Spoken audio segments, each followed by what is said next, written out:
Come in, my people. Look, we've got a cool video. You recognize these people, but look at the guy on the right. This video is only interesting to me because Morning Joe has on Senator John Kennedy. This is one of the few times they've had a right-winger on. Morning Joe, and I'll explain the importance of that because MSNBC is not important, but Democrat strategies and what they're trying to do to get by culturally is very important. What is their strategy and what are they doing? Welcome to the Doug TenNapel channel. As you know, I've been following Morning Joe and John Kennedy for years now. I've never seen them on their show. So this is to me, Morning Joe trying to keep their career going. Will they concede any ground to the right to John Kennedy? Because remember, MSNBC is in the dumps. They need some kind of credibility, some kind of news to help them out. Let's see what they come up with. Some of the smartest minds across the world are betting on a recession. What are you saying to your business leaders when they're calling you about where this goes next? Well, this is what I'm telling them.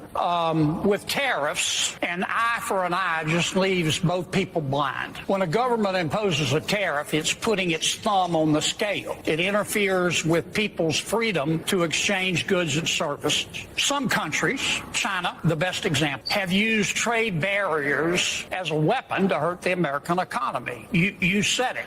God created the world. Everything else is made in China. President Trump decided to try to change this, and he, as we know, has imposed dramatically higher American tariffs on these countries. But then, at least for me, an extraordinary thing happened. We have 195 countries in the world. Probably 40% have come forward, and instead of bowing up and fighting, they've said, we want to lower our tariffs. Okay, that's a great argument. I'm seeing how Joe Scarborough takes this in. He's going to turn around and start yelling at John Kennedy, saying you can't handle the truth, like he said before, that if you want to believe Trump, then you believe in lies. Is he going to defend? What's he going to say about Biden's practice of having tariffs, which he did have tariffs? So John Kennedy is giving a normal, reasonable, everyone knows this about tariffs argument. And so I'm just waiting to see what Scarborough is being at least respectful and listening here. Let's see what happens. Will you lower yours? I frankly never saw that coming. I think it is a wonderful opportunity. Now, I don't want to feign understanding. I do not know what the president is going to do next. There's an internal debate and going on inside and outside the White House. I can just tell you what I would do, Joe. I would pounce on this opportunity like a ninja, and I would use this as an opportunity to reduce, or in some cases, Taiwan, Vietnam, European Union, go to zero reciprocal tariffs.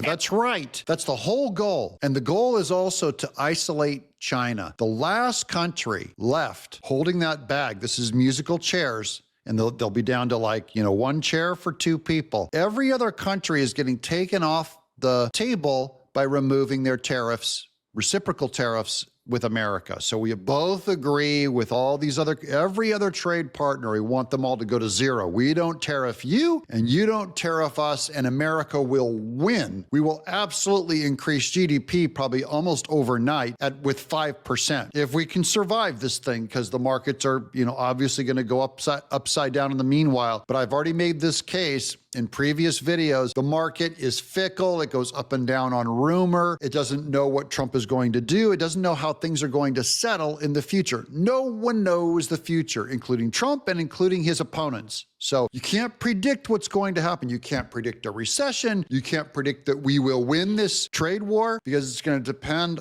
entirely on how well Trump can stand there with a straight poker face to China and say, do your worst. We are not going to bend. China has to be convinced that he will not break or bend, and then we win this thing. But the bigger thing is we want to remove all tariffs with every other trading partner but China. So China is isolated and alone with 400% tariffs against where we have, 100% tariffs against them, and they raise their tariffs against us. So that will just discourage all trade, all manufacturing with China. They're isolated and alone. That's what you want to do. That's what we try and do with Russia when we raise sanctions against Iran or Russia. You're trying to isolate them, and then you say anyone who does trade with Russia or Iran Japan, we also will not trade with. See what I mean? You're trying to isolate them because the global economy is something everyone benefits from, especially when 40% of what's being made is made by America.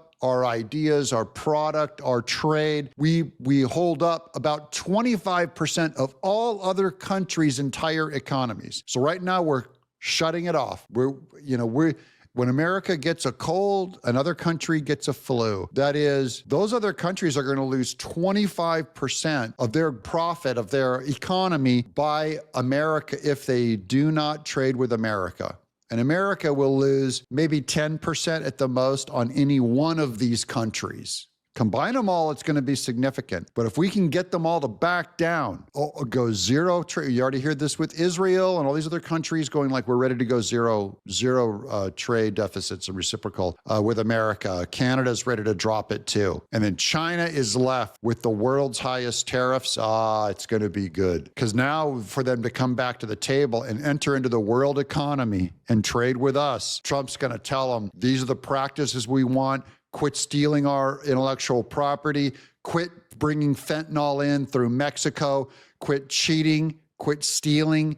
You cannot undercut our markets. You cannot just manufacture and just print money to undercut our currency. See what I mean? We can straighten all kinds of stuff out with China. Quit spying on our bases with drones and balloons. All that stuff stops before they can come back to the negotiating table. And then we can have free trade, let the best product at the best price win. But I don't want to mislead you. I don't know what the president's going to do next. I know what I hope he does. You know, Senator, on national news show. He's being respectful. That's all I wanted to document. Is Joe Scarborough being respectful to John Kennedy? And John Kennedy is way against tariffs. You can tell in his tone of voice. He's not as gung-ho, rah-rah, go Trump with these tariffs. That's a pretty normal conservative position. That's like kind of the Rand Paul part of the party.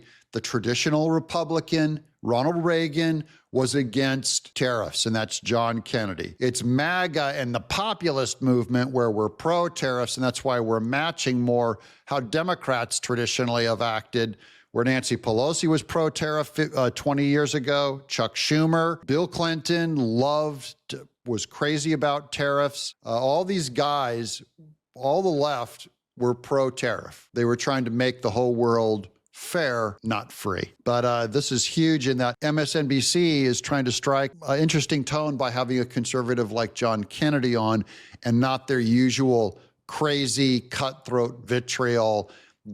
Joe Scarborough and Mika, Morning Joe, has been properly neutered, and they're starting to behave like normal journalists, at least for the next 24 hours. I'm Doug in exile.